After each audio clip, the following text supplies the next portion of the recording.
अभी भी उनको अपनी अच्छी बातों के लिए बधाई मिल रही है। हमें खुशी है इस बात की कि विपक्ष में जो लोग हैं उनको बधाई मिल रही है, लेकिन सत्ता पक्ष के लोग जब बोल के जा रहे हैं तो उनके सदस्य भी उन्हें बधाई नहीं दे रहा कोई। अध्यक्ष महोदय, मैं धन्यवाद देता हूं आपका भी, और क्योंकि मैं उनकी बात सुन रहा था, उनकी बात सुनने से मुझे कुछ याद आया। मैं ये कहना चाहता हूं 2 लाइनों में कि मैं दुनिया को मनाने में लगा हूं। अध्यक्ष महोदय, मैं भारतीय जनता पार्टी के लिए बता रहा हूं ये लाइनें कि मैं दुनिया को मनाने में लगा हूं, मेरा घर मुझसे रूठा जा रहा है। मैं दुनिया को बनाने में लगा हूं, मेरा घर मुझसे रूठा जा रहा है। अध्यक्ष महोदय, बात शुरू करने से पहले मैं सबसे पहले भारत की सेना, उसका आभार, उसका धन्यवाद देना चाहता हूं। दुनिया में साहसी फौजों में गिनती अगर होती है तो हमारी भारत की सेना सबसे आगे दिखाई देगी। उनके पराक्रम पर, उनकी वीरता पर, उनके अदम्य शौर्य पर हमें सबको गर्व है। कोई ऐसा भारतीय नहीं होगा जिसको गर्व ना हो। हमें अपनी फौज पर गर्व है, और हमें इस बात के लिए भी गर्व है कि जब सेना ने अपना ऑपरेशन शुरू किया तो पाकिस्तान के जितने भी टेररिस्ट कैंप थे उन पर अटैक किया गया। न केवल पाकिस्तानी कैंपों को नष्ट किया गया, बल्कि पाकिस्तानी जो एयरबेस है उन तक पहुंच गए, उनको भी नष्ट किया, ध्वस्त किया। और जब हमारी फौज पाकिस्तान को हमेशा हमेशा के लिए एक पाठ पढ़ा सकती थी, एक ऐसा संदेश जाता कि भविष्य में पाकिस्तान कभी ये हिम्मत नहीं जुटा पाता, और ऐसा भी लगा हम लोगों को, क्योंकि अध्यक्ष महोदय, जब हम बड़े बड़े राष्ट्रीय चैनलों को देखते हैं तो उन चैनलों से ये लग रहा था कि कराची हमारा हो गया है, लाहौर हमारा हो गया है। किसी चैनल ने किसी को ये भी बताया कि हमने उनको पकड़ भी लिया है। जो कमेंट्री, जो विजुअल्स थे, वो ऐसा लग रहा था कि अध्यक्ष महोदय अब पीओके हमारा हो जाएगा। हालांकि सरकार के इंजनों को मैं टकराता हुआ देखता हूं, हो सकता है ये मेरा भ्रम हो, लेकिन पीओके के मामले में सभी इंजन हमें एक दिखाई देते हैं, और जहां पीओके पे पहुंचने तक की बात थी, कुछ लोग तो पीओके पर ये कह रहे थे कि हमारा कब्जा हो जाएगा, 6 महीने का केवल हमें मौका मिल जाए। ये अफसर सरकार आखिरकार पीछे कैसे हट गई, और क्या कारण था कि सरकार को सीज फायर का ऐलान करना पड़ा? अध्यक्ष महोदय, हमें उम्मीद थी कि सरकार सीज फायर करेगी, सरकार ऐलान करेगी, लेकिन इनकी मित्रता बहुत है, बहुत गहरी मित्रता है, और उसका परिणाम ये है कि इन्होंने अपने मित्र से ही कहा कि आप ही सीज फायर अनाउंस कर दीजिए, हमारी कोई ज़रूरत नहीं है, हम सीज फायर आपसे ही स्वीकार कर लेंगे। आखिरकार किस दबाव में ये सरकार स्वीकार कर रही है? वैसे तो अध्यक्ष महोदय, आज जिस विषय पर बोलने के लिए मैं खड़ा हुआ हूं, दरअसल वो विषय होना ही नहीं चाहिए था। ये दुर्भाग्यपूर्ण है कि आज़ादी के इतने साल बाद भी ऐसे मुद्दे बने हुए हैं। ये बात अध्यक्ष महोदय पक्ष विपक्ष की नहीं है, देश की सुरक्षा की है, जनता के जीवन और रक्षा की है। हम सब मिलकर के कोई ऐसी नीति रणनीति बनाते क्यों नहीं है जिससे सीमाएं हमेशा शांत रहें। लेकिन पहलगांव की घटना ने साबित कर दिया है कि लापरवाही देशवासियों की जान ले सकती है।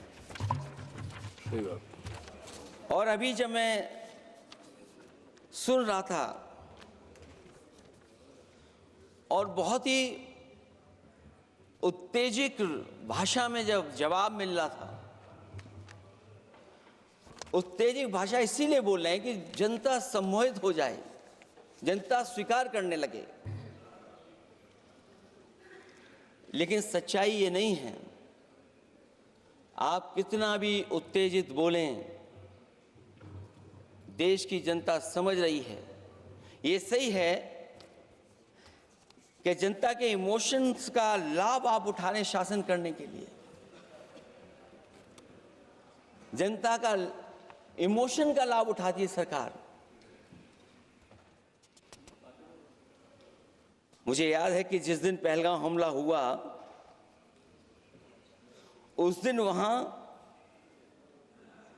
का हर पर्यटक पूछ रहा था, जो पर्यटक पूछ रहे थे कि खतरों के बीच मेरी रक्षा करने वाला कोई वहां क्यों नहीं था। आखिरकार ये सबके मन में सवाल यही है कि जिस समय घटना हुई, आखिरकार उन्हें बचाने वाला कोई क्यों नहीं था। और जो सरकार ये दावा करती है, 370 के बाद ये कहा सरकार ने कि भविष्य में कोई आतंकवादी घटना नहीं होगी, वहां टूरिज्म बढ़ेगा। जितने लोग वहां गए वो सरकार के भरोसे पे गए थे, वो सरकार के आश्वासन पे गए थे। और आखिरकार सिक्योरिटी लैब्स की जिम्मेदारी कौन लेगा। अध्यक्ष महोदय, सबसे बड़ा सवाल यही है कि सिक्योरिटी लैब्स का रिस्पॉन्सिबल कौन होगा, वो जिम्मेदारी कौन लेगा। और ये जो पहलगांव की घटना हमारे इंटेलिजेंस फेलियर की वजह से है। उन्हें मैदान को खुला छोड़ दिया। वो सरकार जानती होगी कि कितना समय लगा होगा फोर्सेस को आने में। आखिरकार वो जिम्मेदारी किसकी है। और फिर सरकार को ये जरूर बताना चाहिए कि सरकार क्या क्या कदम उठा रही है कि भविष्य में ऐसी घटना ना हो। क्योंकि पहलगांव से पहले पुलवामा भी हुई और पुलवामा में भी यही बात रखी गई थी कि इंटेलिजेंस फेलियर है। उस समय भी किसकी जिम्मेदारी थी इंटेलिजेंस फेलियर की, किसी को नहीं पता। और अगर इंटेलिजेंस फेलियर पहले था तो पहलगांव में भी वही इंटेलिजेंस फेलियर हम लोगों को और पूरी देश की जनता जानती है आखिरकार जिम्मेदारी किसकी बनती है। जो लोग बड़ी बड़ी बातें कर करके चले गए, कम से कम देश के सामने एक सबसे महत्वपूर्ण सवाल, उसका जवाब सरकार की तरफ से आना चाहिए। क्योंकि हमारी सीमा पर जो सुरक्षा है, जो रक्षा करने वाले हमारे सेना के लोग हैं, वो हमारी सीमाएं सुरक्षित रखते हैं। लेकिन हमारे भारत का क्षेत्रफल क्या है, और सरकार को कम से कम ये जानकारी देनी चाहिए सदन को, देश की जनता को, कि जिस समय सरकार में ये भारतीय जनता पार्टी आई है और आज जब हम सदन में चर्चा कर रहे हैं तो हमारे भारत का क्षेत्रफल क्या है। कम से कम क्षेत्रफल पता होना चाहिए। क्योंकि जब हम सवाल पूछते हैं, और जो सवाल पर्यटक पूछ रहे थे कि कुछ ऐसे लोगों को सरकार की ओर से चारों तरफ से चाक चौबंद सुरक्षा घेरा क्यों दिया जाता है, वो जो बाद में ठग साबित होते हैं, जो हमारी रक्षा क्यों नहीं की गई। पहलगाम के दूसरे दिन की जिस तरह की राजनीतिक कार्टून, क्योंकि जिस तरह का लाभ लेना चाहते हैं भारतीय जनता पार्टी के लोग, हम सब ने देखा कि पहलगाम के दूसरे दिन ही जिस तरह का राजनीतिक कार्टून भाजपा के ऑफिशियल हैंडल से पब्लिश किया गया और हमारे द्वारा घोर आपत्ति किए जाने पर हटाया गया, उसने साबित कर दिया कि भाजपा के लोग भी जानते हैं कि दुख की इस घड़ी में उन्होंने देश की भावनाओं के साथ बेहद शर्मनाक खिलवाड़ किया है। भाजपा बताए कि ऐसे संवेदनहीन लोगों के खिलाफ उन्होंने क्या कार्रवाई की है। ये अति गंभीर प्रश्न है कि जिन्होंने अपनों को खोया है उन पर दबाव डालकर के बयान भले बदलवा दिए जाएं, लेकिन भाजपा याद रखें, बयान बदलवाने से सच नहीं बदल जाता है। पहलगांव के शहीद सैनिक की पत्नी द्वारा देश हित में शांति और सौहार्द की अपील करने पर उनसे जिस तरह का दुर्व्यवहार और उपशब्द कहे गए, उससे हर महिला और सच्चा देश प्रेमी बहुत दुखी है, आहत और शर्मिंदा हुआ है। ये सब जानते हैं कि किन लोगों की हरकत थी। इस संदर्भ में और परिप्रेक्ष्य में हमने महिला आयोग को पुरजोर अपील की थी कि वो नारी की गरिमा के विरुद्ध गलत बयानी करने वालों के खिलाफ केवल शाब्दिक औपचारिकताएं न निभाएं और बल्कि सही से कार्रवाई करें, लेकिन उस पर भी कुछ नहीं किया सरकार ने। पहलगाम की पीड़ित महिलाओं के बारे में कहे गए बयान के लिए निंदनीय शब्द से निंदनीय शब्द तक को आपत्ति होगी। नारी वंदन की जगह नारी का अपमान, निंदा और हर संभव शोषण उत्पीड़न करना ही भाजपा का असली चेहरा है, जो बेहद शर्मनाक है। पहलगाम में हुए आतंकवादी हमले के जवाब में एलजी साहब ने कहा कि वो इंटेलिजेंस फेलियर है, लेकिन यह नहीं बताया कि फेलियर क्यों हुआ है। अध्यक्ष महोदय, मैं उम्मीद करता हूं कि सरकार का ये जवाब जरूर आए कि फेलियर क्यों हुआ है। ऑपरेशन सिंदूर के नाम पर जो प्रचार किया गया वो भी निंदनीय है। सच तो यह है कि ऑपरेशन सिंदूर का होना ही सरकार की विफलता का प्रतीक है। इससे बड़ी विफलता सरकार की कोई नहीं हो सकती कि अध्यक्ष महोदय, हम और आप सब मिलकर के बैठ करके सिंदूर ऑपरेशन पर बहस करें, चर्चा करें। ऑपरेशन सिंदूर के दौरान विदेशी लोगों ने दावा किया कि उन्होंने उसे रुकवाया है। ये बात कई बार माननीय सदस्यों की तरफ से आई है कि आखिरकार किसने रुकवाया। हमसे हमारी संप्रभुता खंडित हुई है। संप्रभुता ही स्वतंत्रता की सुनिश्चित करती है। इधर आज़ादी के अमृतकाल का ढिंढोरा पीटा जा रहा है, उधर हमारी इंटीग्रिटी को चुनौती दी जा रही है। देश की विदेश नीति पूरी तरह फेल है। ऑपरेशन सिंदूर और पहलगाम की घटना पर दुनिया के किसी भी देश ने हमारा साथ नहीं दिया। ये हमारी विदेश नीति का संकट काल है। हमारे पड़ोसी देश या तो अतिक्रमण कर रहे हैं या हमारे साथ नहीं खड़े हैं। और अध्यक्ष महोदय, जो हमारे मंत्री जी हैं, जिनका क्षेत्र बिल्कुल सीमा पर है, उनसे बेहतर कोई नहीं जानता होगा कि आखिरकार पड़ोसी देश कितना हमारी सीमाओं पर अतिक्रमण कर रहा है। गंभीर नहीं है।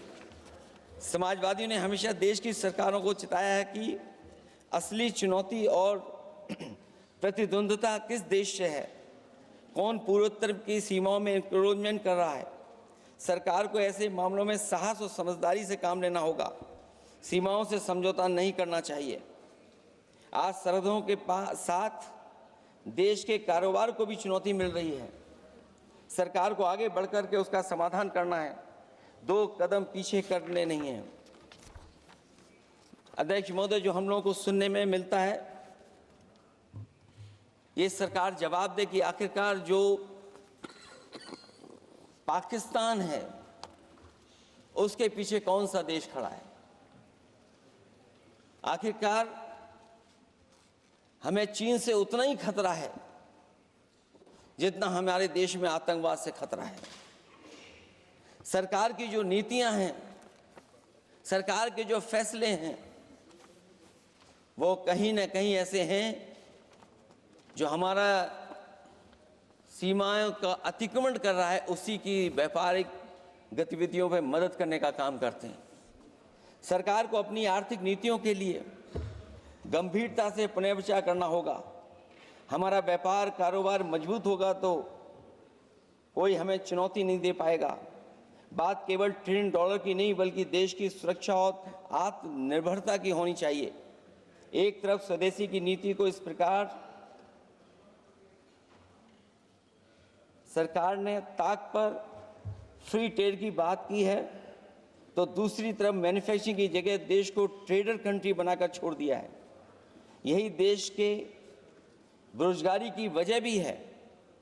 ट्रेडर्स की मुनाफाखोरी और चंदा वसूली की वजह से महंगाई बढ़ रही है।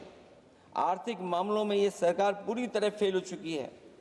भ्रष्टाचार के कारण हर जगह सड़कें और पुल ध्वस्त हो रहे हैं, टंकियां गिर रही हैं और करप्शन जगह जगह लीक होकर के टपक रहा है। मैं ये ज़रूर कहना चाहूँगा इस समय पर कि कुल मिलाकर सरकार को अपनी राजनीतिक, आर्थिक और सामाजिक नीतियों के लिए एफआईआर जरूर करना चाहिए। सरकार को अपनी राजनीतिक, आर्थिक और सामाजिक नीतियों के लिए एफआईआर लाने की ज़रूरत है। वो हर बार ये कहकर नहीं बच सकती कि चूक हुई है, क्योंकि हर बार सरकार ये कोशिश करती है कि इन घटनाओं से बच जाएं हम, केवल चूक कहकर करके। केवल हमारी सीमाएं जो पाकिस्तान से जुड़ी हैं, वहाँ तो आतंकवाद का हमेशा खतरा ही रहता है, लेकिन जो दूसरी सीमाएं हमारे देश की जुड़ी हुई हैं, उनसे भी हमारे देश को लगातार खतरा बढ़ता चला रहा है। आज अपनी सीमा की स्थिति गलवान से पहले की स्थिति तक भी नहीं लौटी है। जो पहले स्थिति थी वहाँ ये सरकार नहीं पहुँच पाई है। वास्तविक में नियंत्रण रेखा के कई क्षेत्रों में महत्वपूर्ण बफर जोन जब भारतीय गश्ती के लिए उपलब्ध नहीं है, तो पूर्वी लद्दाख में अतिरिक्त भारतीय तैनाती जारी है, जिससे सेना को सैनिकों की भारी कमी का सामना करना पड़ रहा है। हमें उम्मीद है कि जब इतने महत्वपूर्ण समय पर बहस हो रही है, तो सरकार अपनी अग्निवीर वाली योजना को वापस लेने का काम करेगी, जिससे कम से कम सेना की कमी, हमें सेना को पूरी की पूरी सेना मिल सके। जनवरी में अपनी वार्षिक प्रेस वार्ता में जब सेना प्रमुख ने से ये पूछा गया, तो उन्होंने जवाब डालते हुए कहा कि गश्ती से जुड़े फैसले अब स्थानीय कमांडरों पर छोड़ दिए गए हैं। जैसे भारत की सीमाओं की पवित्रता अब राजनीतिक नेतृत्व का नहीं, बल्कि स्थानीय सेवा अधिकारियों का मामला रह गया है। इस पे भी सरकार को बहुत गंभीरता से सोचना पड़ेगा कि जहां लगातार हमारी सीमाओं का एनक्रोचमेंट हो रहा है। चीन ने भारतीय वाहन निर्माताओं के लिए आवश्यक दुर्लभ खनिजों की आपूर्ति रोक दी है। सुना है कि बुलेट ट्रेन प्रोजेक्ट के लिए सुरंग खोदने वाली मशीनें, डीएपी जैसे उर्वरक और यहाँ तक कि कई बड़ी कंपनियों की रणनीति के तहत उनकी सप्लाई रोकने का काम किया है। जहां हम एक तरफ आत्मनिर्भर का नारा दे रहे हैं, वहीं हम किस पर निर्भर होते चले जा रहे हैं, ये भी विचार करने का सवाल है।